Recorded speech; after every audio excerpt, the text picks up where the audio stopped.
these trends that we're talking about here, these these quiet signals, they are quietly reshaping where capital flows to, where it flows from.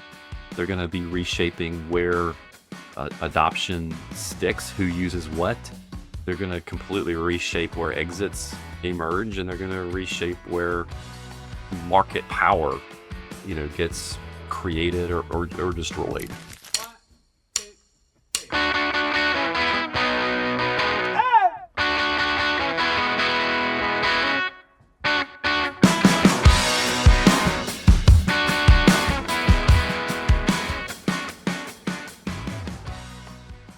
Coming up, we're talking about investment in food and ag and the quiet trends that are reshaping ag with Mark Brooks.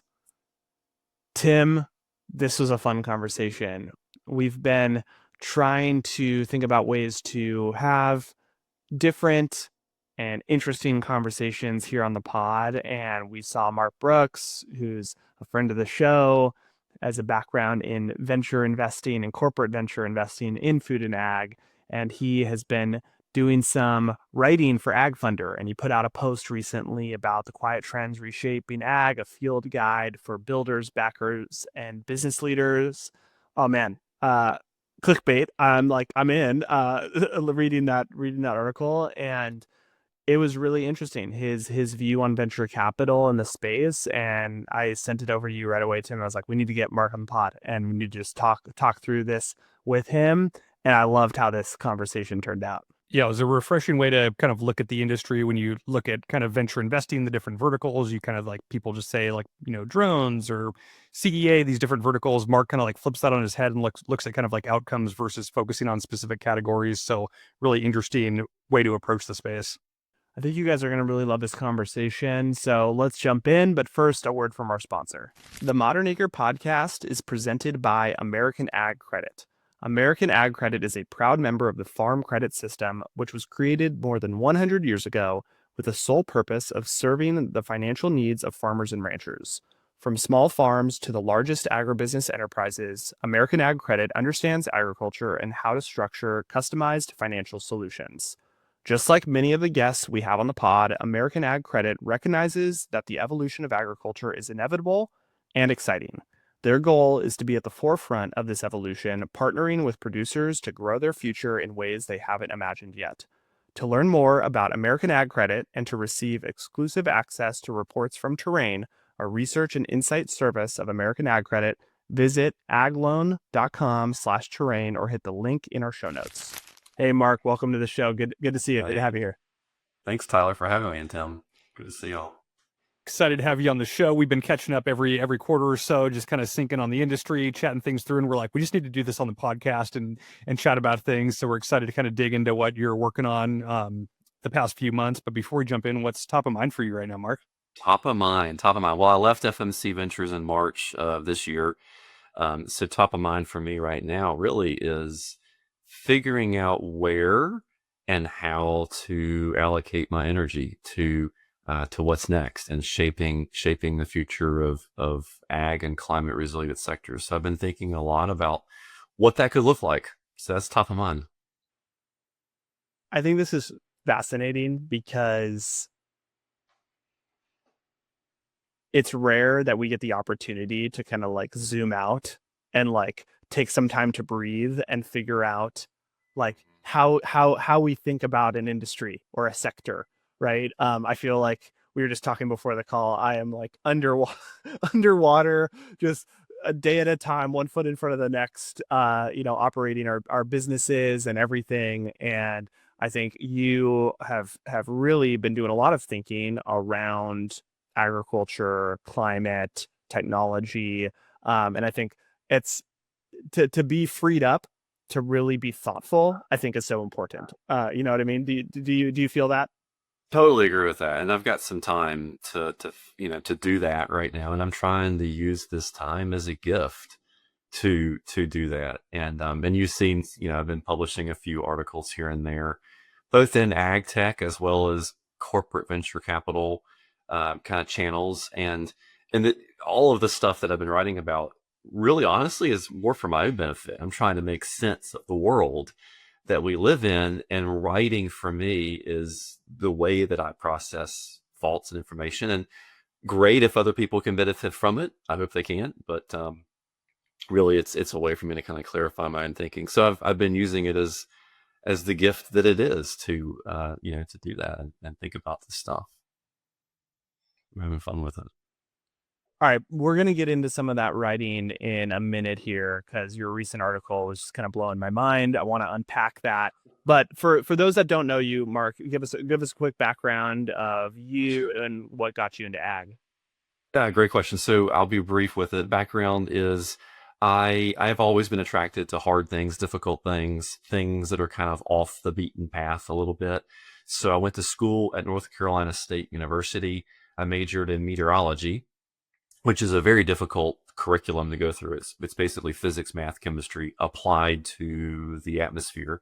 Studied that, graduated barely, worked at North Carolina State University for almost a decade doing research on climate and the intersection of climate and ag, as well as other verticals like energy and transportation and engineering and stuff. Started an ag tech company, ran that for a little while. This was before ag tech was even a word. So did that, moved in the corporate strategy for a while, went to the AICPA, which is the world's largest association for accounting and finance professionals. Worked on corporate strategy and innovation there, started their corporate venture capital program, moved over to Syngenta Ventures. And because I wanted to get back into ag, I wanted to find my way back into science and technology and stuff that I was, jazzed about. So found a way to get into Syngenta Ventures, which is, their VC arm, working with some top tier people in the industry, making investments all over the world, and then got a call from FMC Corporation to lead their venture capital arm called FMC Ventures, also investing all over the world in mostly Series A and B stage ag tech companies. So I've done a lot of venture capital deals across 5 different continents, been on the boards of lots of companies across 5 different continents, and have really enjoyed being able to really be on the bleeding edge of all things related to ag tech and food tech even. And so I'm still on the journey, still figuring it out, Yeah, that's super cool. I think I was reading the Ag Funder article and it said you've deployed over $75 million into ag tech, which is just crazy to think about, kind of analyzing all those business and kind of vetting those. So just an impressive breadth of work that you've focused on over the course of your career. Mark, you were kind of more on like the corporate venture capital side. Can you maybe kind of explain the differences of kind of traditional, like not going the traditional like venture capital route that's like separate of like actually working in-house for a corporate, and kind of the pros and cons of that approach? I think a lot of people look at like, oh, it's a big company, they have a venture arm, like that's really cool. Like what kind of strings are attached? Are you kind of closely tied to that company? Maybe just talk to us about that context and why you went kind of the corporate VC route versus independent. Yeah, thanks, Tim. Fabulous question. I love this question. So I think just a quick kind of contrast and comparison between venture capital, as most people think about it, and corporate venture capital. So venture capital funds, mostly financially focused and financially minded. They have a number of limited partners that put money into the fund, and then that fund goes out and deploys, over the course of 10 years or so into the themes of innovation that they promise to invest in. That's how VC works. Corporate venture capital, on the other hand, typically has one LP, which is the corporate parent. So in the case of Syngenta Ventures or FMC Ventures, the corporate parent was Syngenta or FMC, respectively. And the mandate is a little bit different. I mean, yes, you want to make money, you want to return capital, and ideally return multiples of capital. But in the case of most corporate VC arms, the mandate really is to look around the corner at what's next and find those emerging technologies, emerging companies, emerging entrepreneurs that are going to shape the future of that corporation's sector or business, and find them, invest in them, partner with them, and to not be surprised when the space begins to change because of those innovations. In a lot of cases, a CVC being corporate venture capital, a lot of cases a CVC will have some strings attached, right? Because I mean, it's not about purely making money. It's about collaborating and getting early access to technologies. And so a lot of CVCs will operate in a way that's kind of arm's length from the business, but connected enough to the business where the CVC can be a conduit between the startup ecosystem and the core R&D apparatus or the core commercial business of the corporate parent. And so, we would make investments, but we would also have usually some kind of a collaboration happening in parallel. And what's cool about this when it's done really well is that it creates the right incentives between the corporate parent and the startup company, the incentives to do something together that you ordinarily or probably could not do by themselves. And that is the essence of a CVC. CVCs are just a bit of kind of history lesson, I guess. CVCs have been around for a couple of decades, but I would argue it's still a relatively new corporate function. If you look at other corporate functions, the CVC function is probably one of the newest things that exists in corporations. And there's been a lot of lessons, about how that should be structured, and a lot of successes, but also some failures in different industries. And so I think it's still an evolving capability for corporates. Is it like you talked about the history? I'm curious, like when I think about, CVC, I think a lot about Google and Google investing in kind of their moonshot factory. I think that's probably a little different structure. You have annual profits in the business. What do you do with those profits in a way that benefits shareholders, right? Investing in new technologies, emerging technologies. It's kind of defense by offense, right? Kind of finding other opportunities is kind of just an interesting model. That's exactly right. Yeah, you're talking about the X Factory, I think is what used to be called, at least. That's right. That's about the moonshot stuff. That's where Mineral came from. That's where I think Heritable Ag, Waymo came from there. There's other stories like that. That's a little different, I think, than what the traditional or typical CVC structure would be. Whereas the X Factory was investing, really building companies, creating the intent to spin them out and turn them into their own independent things, which is cool. It's a great model by itself. I think when we're talking about CVC, typically we're talking about investing off the balance sheet, right? In the early stage companies that already exist, and ideally, when it's done really well, ideally the corporate will use the CVC to bend the market or bend the sector in its favor by allocating capital to those innovations that are most likely to shape their own space. And by having the corporate and the startup linked up together, you can really exert a lot of influence and power and progress from an innovation perspective.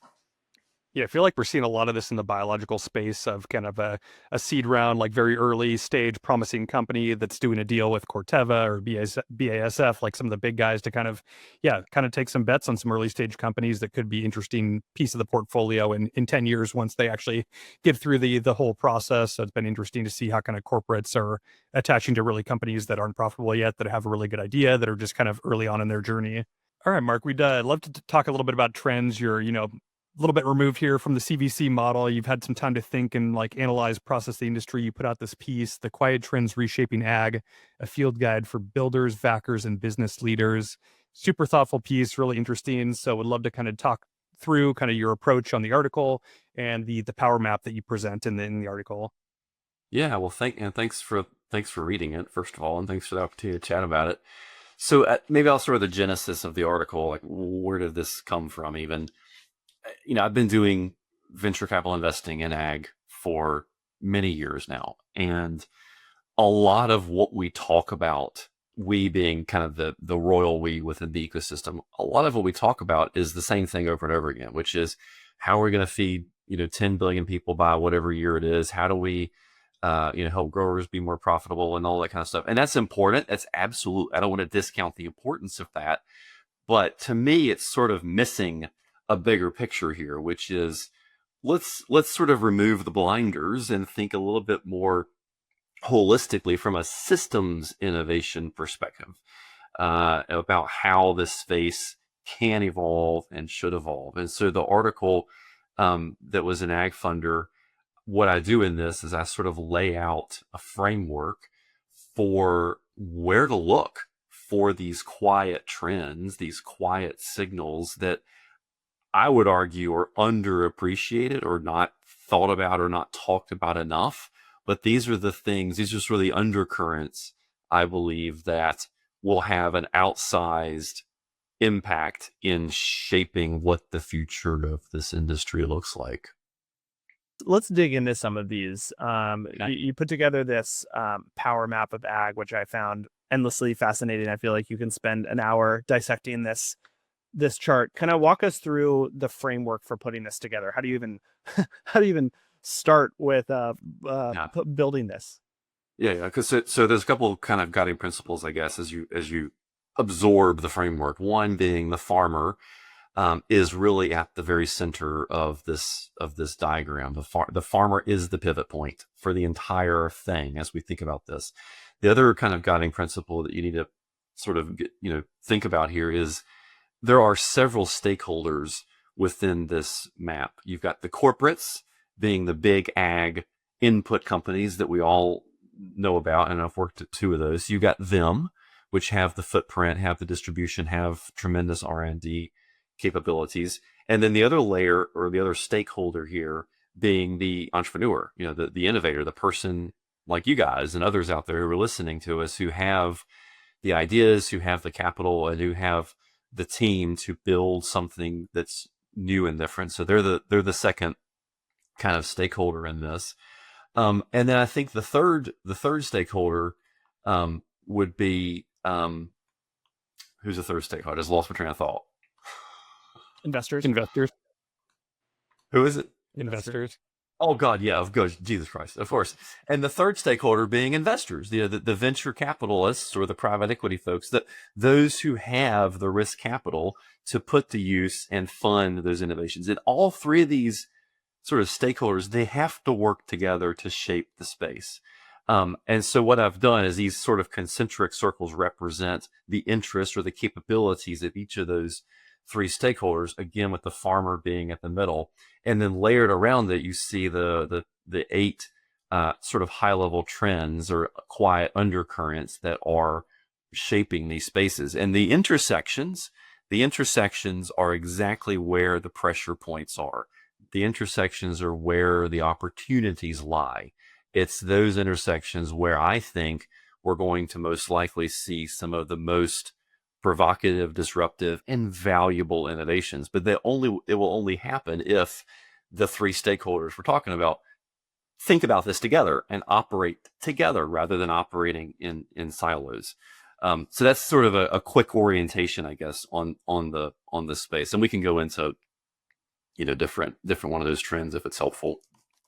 Yeah, so you have these 8 trends here. Like maybe let's pick one and kind of just dive deep and kind of just talk about the interplay of like what it means for corporates, the investors, and entrepreneurs. I don't know if you have one you want to start with, or we can just pick one at random and dive in. Pick one at random. What interests you guys? I'll follow your lead. Let's start with metabolic health and food demand. I think that. Yeah. Okay. Cool. So this is what we're talking about here is things like the GLP-1 types of drugs, which are in the news everywhere about reducing caloric consumption. Now, keep in mind that the last 100 years or so of agriculture and the entire food system globally has been optimized around delivering calories. Everything has been about delivering calories, from the grower to the trades to the crop protection to those entire supply chain to the CPG companies. And that's worked out really well. It's gotten us to where we are as a society today. But it's also contributed to unhealthy trends in diets. And I think that's where you see things like Wegovy and other GLP-1 drugs coming into play, which will have a massive impact, I think, on changing the way that consumers buy food, what we buy, how much we eat, how much we consume. It changes the math on the calories. What are the calories, and where do those calories come from?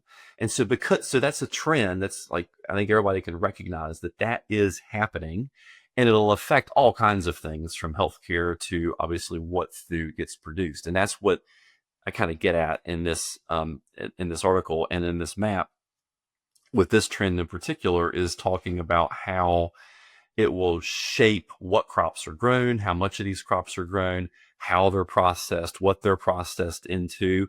And so then thinking about these three stakeholders, being the corporates, the entrepreneurs, and the investors, the map kind of gets into what should these stakeholders be thinking about with respect to that trend. So for example, for the input companies that are making the seeds and CP products, and even the CPG companies that are moving these things around the market, they need to think about shifting their product portfolios to kind of match this changing demand. Now, the demand is not going to change overnight, but the demand will change within our lifetimes, certainly.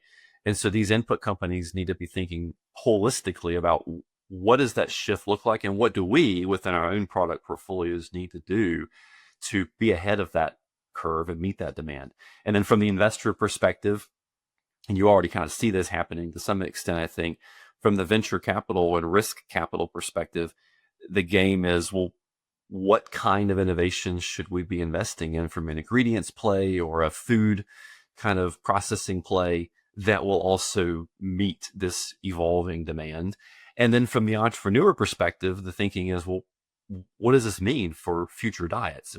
What innovations do I need to be creating or developing and selling and raising capital around that will facilitate this inevitable shift that's happening, or even speed it up a little bit? So again, all three of these, the stakeholders really have to act together, which is hard to do. So there's always friction, right, between these places. But the idea of the map, at least, is to give a little bit of a field guide for what's happening and how it happens and how these stakeholders interface with each other.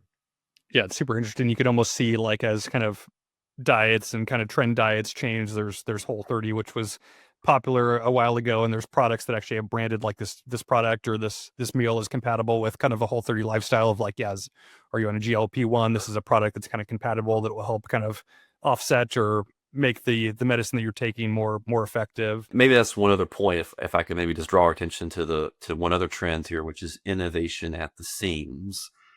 I call this one out. This actually it's listed as a discrete sort of trend or signal, but I think it kind of encompasses everything.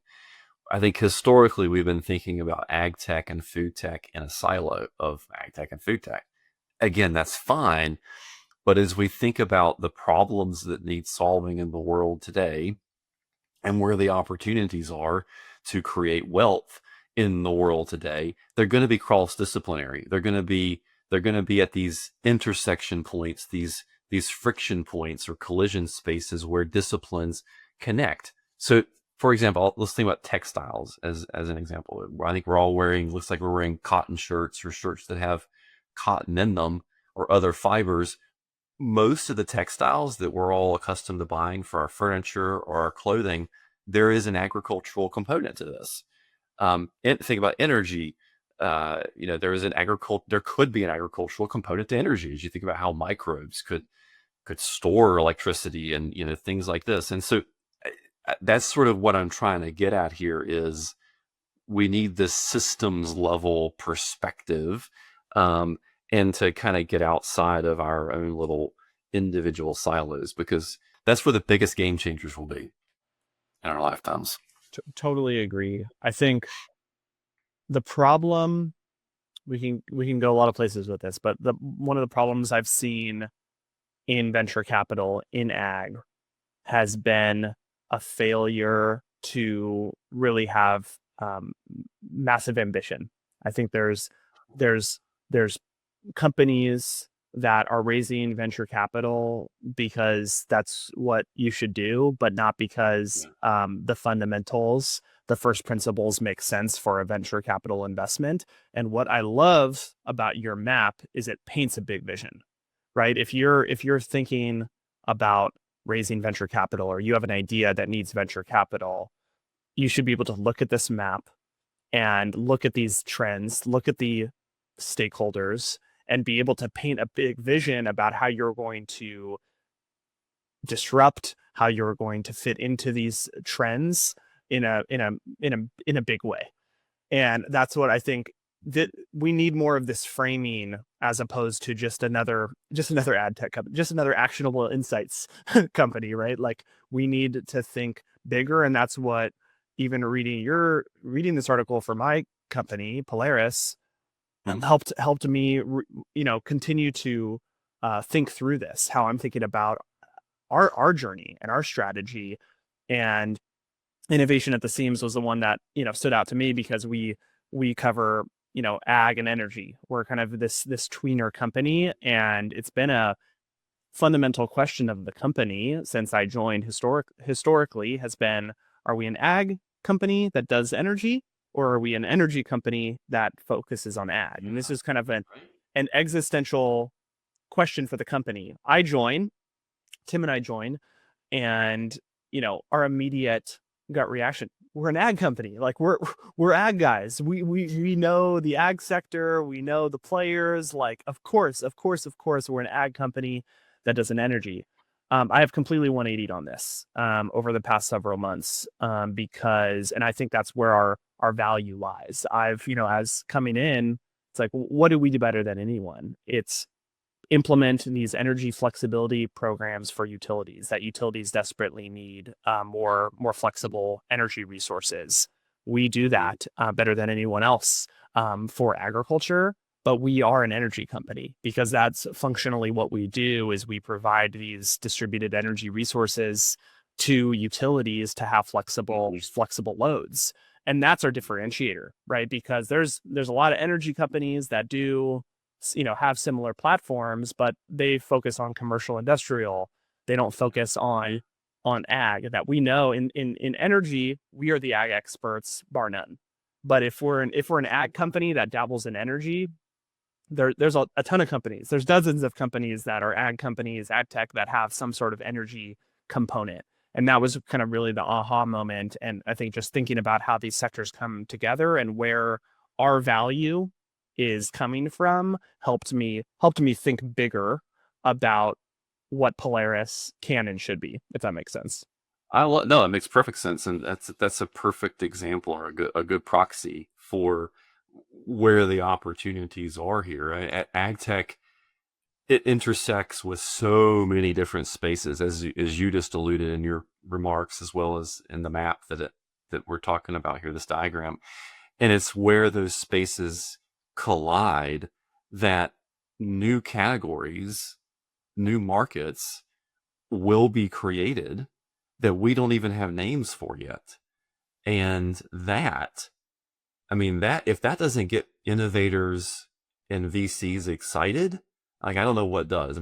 That's where, to me, that is where this lifetime's most wealth will be created, is at those kind of intersection points where those categories get born that we don't even have names for yet. Mark, want to talk about another topic that you mentioned kind of briefly at the end of this article, is really the shrinking middle layer, about kind of a collapse in Series B, C funding due to a slowdown in kind of corporate venture, like we've talked about earlier. And just some startups are kind of like a little bit too early for big rounds. They're kind of seed stage, and some companies are too early for growth capital. Just kind of give us the lay of the land on kind of that squeeze that you're seeing. Yeah, great point. That's why I mentioned this briefly in the article. It wasn't a core part of it was not a core part of the article, but it was definitely a brief mention. The whole point here is that, we see a slowdown right now in pretty much all forms of risk capital coming into agriculture and food tech. For good reason. There's, the exits have been slower. The size of exits has been sort of depressed a little bit. And so you see corporates pulling back, the CVCs are pulling back, a number of ag tech specifically focused funds are pulling back or slowing down. Even some of the generalist funds that include ag are also pulling back or slowing down. And what this is creating is a little bit of a deficit or collapse, I think, in the availability of risk capital at these early stages, mainly around like the Series B or C stage. And so this creates quite a challenge, I think, for innovators and entrepreneurs to continue scaling the most promising companies and most promising innovations. There is still, from what I can see, there's pockets, or I'm going to generalize globally, but there's pockets regionally with some nuances. But I think in general that I'm still seeing a decent amount of capital available at the really early stages, like the seed, even the Series A stage. Um, and that's great because that gets things off the ground. But then there's this sort of lack of it as they get to the later stages, and that's a problem, and that's a massive challenge. I think for innovators and entrepreneurs and even venture funds. What I've been telling venture funds or capital allocators is you should still come into these spaces because these companies that are growing and the ones that are most promising, they're going to have real world impact. You may not see a 10x return on these kinds of companies, but that's okay because you can build a portfolio of 2 to 3 or 4x returns. So instead of building a portfolio of like one massive exit when the rest of them are duds, kind of flip the model a little bit. What I just described, that's the power law. Ignore the power law and let's think about more like a resilience law kind of model, which is build a portfolio of the 2s or the 3x's, and still be quite healthy, I think, with the returns and the impact, that these companies make. But this, like anything, there's ebbs and flows, there's ups and downs and cycles, and we're in the midst of part of that trough, I think, right now in the funding environment. Another teaser you gave was around AI and LLMs. What's your latest thinking around the impact of AI into ag investing? Yeah, great question. Massive opportunity. We're still in the absolute earliest innings or earliest days of what that even looks like today. But here's how I think about this. Nobody ever asks you or me or anybody, do you use email? Everybody uses email. It's sort of like a given. Do you have a cell phone? Well, everybody has a cell phone. I think the same thing is going to eventually happen with AI. Of course you use AI. Like, why would you not use an LLM to build your company or build your thing? That's where this is going. And so maybe the question is, well, what does that look like? How, what are the step changes between here and there? That's anybody's guess. Obviously there's a tremendous opportunity for AI because of its pattern recognition and its abilities to analyze massive amounts of data.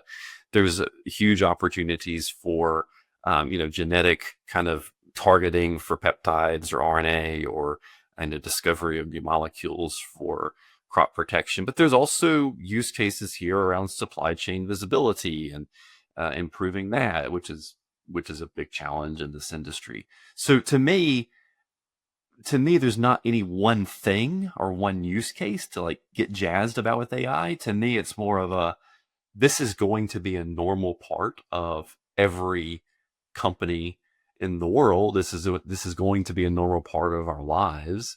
And it's a question of just how do you kind of integrate it into the thing that you're doing, just like email has been or text messages have been for all of us. I totally agree with you. Like being kind of in the farmer seat, I walk around the farm and just like you kind of hear of like AI is going to replace every job, and like look around the farm, there's not a ton of jobs that AI is going to replace because it's so manual and off the grid. But like in terms of decisions to support, it's already making an impact on our farm where we use it kind of for administrative back office. If we're looking at our payables, expense reports, a lot of that is kind of using AI behind the scenes. If we're analyzing sap leaf sap or tissue analysis, soil samples, all that kind of stuff, it's been a really good aid to kind of make the decision-making process harder. So I think it's quietly impacting agriculture, and it's not kind of in the forefront of like robots run around farms and doing every single task and fixing tractors and that kind of stuff. But definitely see kind of the ripple effect already taking place within agriculture, which is cool to see. Yeah, definitely. Yeah, and I think these trends that we're talking about here, these quiet signals, they are quietly reshaping where capital flows to, where it flows from. They're going to be reshaping where adoption sticks, who uses what. They're going to completely reshape where exits emerge, and they're going to reshape where market power, gets created or destroyed. And so I think it's probably one of the most, I know every generation says this, of course, but I actually believe it for us. It's probably one of the most exciting times in ag, because we're at that kind of true reset point. I'm fired up. I was fired up reading your article a few weeks ago, fired up from this conversations. I'm going to end it with a quote from the article that says, "The best innovations won't fit neatly in ag tech," and that's exactly the point. Mic drop. So good. I love that. If you guys haven't read the article, be sure to check it out. We will link it in the show notes. Mark, thanks so much for being on the show. Thank you guys. Appreciate it. Had a good time. Great questions. Enjoyed it. Mark, as we wrap up, how can the listeners get in touch and connect with you? You can get in touch with me on LinkedIn. Just look me up, Mark S. Brooks. Easy to find me. You can also email me or find more information about me at marksbrooks.com. So, Ty, what do you think of that conversation with Mark? I loved switching it up and just riffing on a topic like this. We got to do more of this. And yeah, I mean, like I said in the interview, I think that his framework helps you rethink ag tech. And I think that's a big compliment, right? And I think we need more of this. You said it at the top, like instead of these, we invest in robotics and biologicals. It's like, let's think a little for more first principles here about the different trends in food and ag. And so it was, my wheels were turning during this conversation about ideas, about Polaris, our business, and just everything that we're thinking about in the ad tech space. So it was very enlightening. If you guys haven't already, be sure to check out the full article. We were only able to unpack a little bit of it. It will be linked in the show notes, but I appreciate you guys listening, and we will be back next week.